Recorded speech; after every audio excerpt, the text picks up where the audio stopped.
khatimatun, penutup.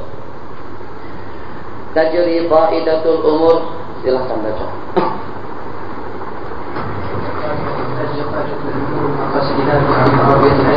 أول معتبر ذلك في الكلام وقال السبوي والجمهور باشتراط القصد فيه فلا يسمى كلاما ما نطق به عند المسائل ومتى فيه حيوانات المعلمة. قال الأول معتبرت ذلك في الكلام تجري قاعدة الأمور بمقاصدها في علم العربية أيضا. Jadi maksudnya kaidah kita segala sesuatu itu dengan niat yang diniatkan itu bukan hanya berlaku dalam kaidah fikih, itu juga ada perumpamaannya dalam masalah bahasa. Jadi dengan bahasa pun juga seperti itu. Keterangan daripada Imam Sibawahi daripada ulama nahwu bishtiratil qasdi, dengan perkataan yang diucapkan.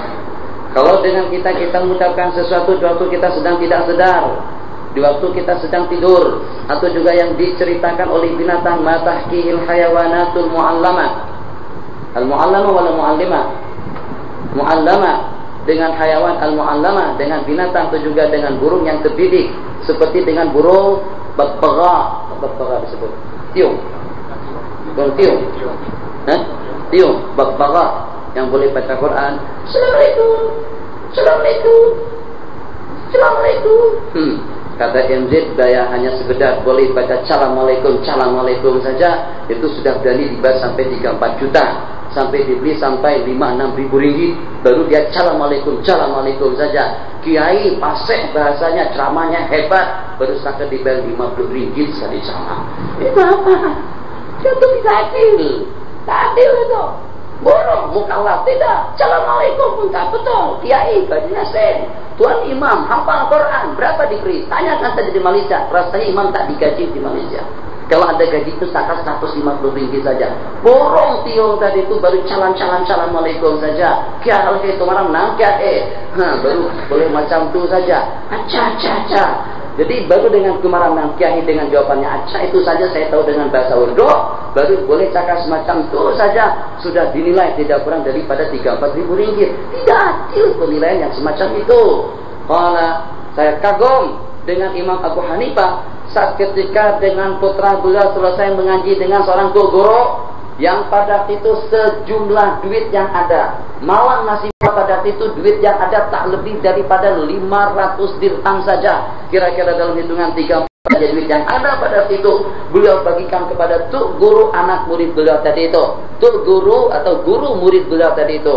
Jadi tuk gurunya pun datang merasa malu sekali dengan Imam Abu Hanifah. Ya Imam, apa yang saya lakukan dengan anak tuan? Apa yang saya buat? Dia tak lebih daripada belajar membaca Fatihah saja. Tak sepatutnya saya mendapatkan sejumlah sekian ribu ringgit kalau dengan uang kita.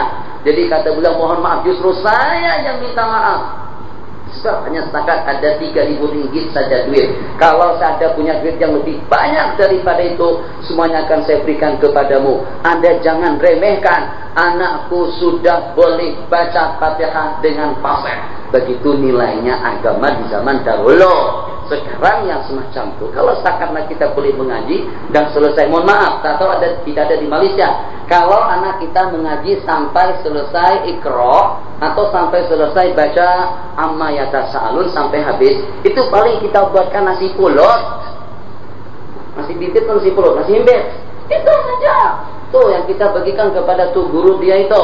Kalau itu saya masih ingat di Indonesia dibuatkan nasi pulut, lakatan, beras pulut atau dengan beras lakatan kalau dengan di sana. Jadi beras lakatan yang dihimpit kan, yang dihimpit. Kemudian di atas diletakin tak gulai kah, kambing kah, pakan atau itu saja. Itu sebagai tanda terima kasih kita kepada guru qiraati yang berhasil untuk menamatkan dan mengkhatamkan separuh Al-Quran buat anak kita. Akhirnya macam mana? Akhirnya sebagaimana kita ketahui, tidaknya hanya dengan dia saja kita tidak jadi mulia, dia pun juga tidak jadi mulia, sebab faktor yang akan memuliakan dia itu pun juga kita muliakan. Satu lagi, jadi dengan saya berusaha untuk mengelakkan sejak dari waktu di Kedah, bek yang di belakang itu, Yang di belakang itu satu penghinaan juga ala kulli hal. Saya insya Allah akan berusaha kembali nanti kalau sudah kembali ke Indonesia. Kan kita kalau letakkan kitab di belakang, kadang-kadang di belakang waktu kita naik bisikal misalnya, ya jelas akan di bawah dubur kita. Awal masjid itu jangan ditakliti, masjid naik ke meja jangan ikut. Masjid katakan dokter, ya Allah nih ya kalau kifayah pak. Syedeh dokter toil, dunia fauda, ditulis. Nah, itu Arab itu yang cakap semacam itu tidak sah.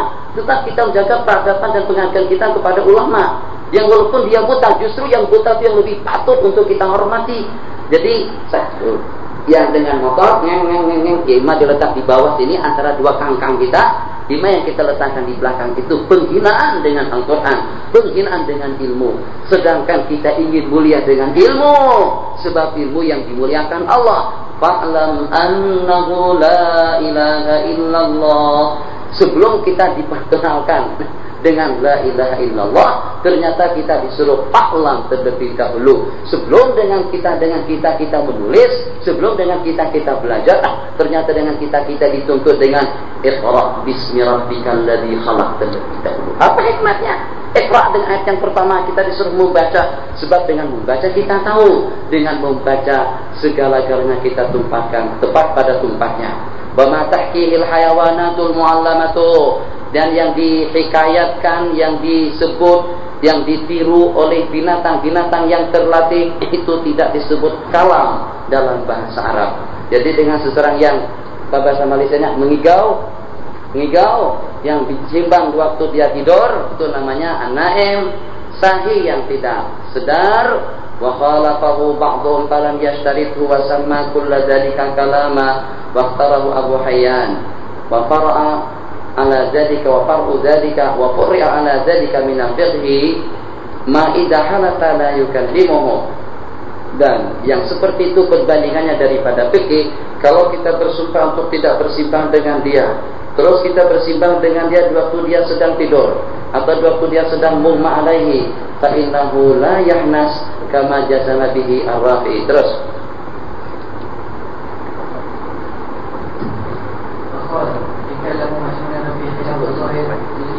berapa katanya kawan-kawan ada di belakang, minta berapa sedikit dulu Pak. Lagi tempat depan kita di belakang. Terima kasih. Hello kawan-kawan, kalau kita tengok di belakang, jadi kalau ada yang semacam itu tolong bagi kita ulang. Silakan.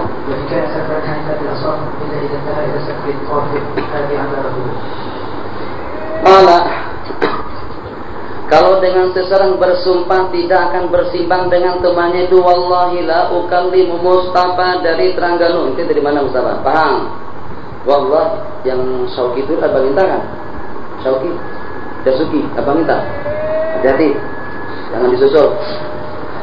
Wallahi la ukallimuhu, saya bersumpah untuk tidak bersimpang dengan Mustafa dari Pahang. Terus saya bersimpang dengan dia waktu saya sedang tidur, la yahnas. Au mughman alaihi waktu sedang tidak sedar, la yahnas. Wa in kallamahu majnunan tapi khilafun wa dhahiru tahrijuhu 'alal jahil. Kalau waktu dia sedang majnun, suatu dalam keadaan gila atau waktu dalam keadaan mabuk, apakah terlanggar sumpah dia atau tidak? Hanita fil asah, yang kalau kebetulan dengan seseorang tadi itu belum sampai kepada peringkat mabuk total. Qala, masalah ini dibicarakan.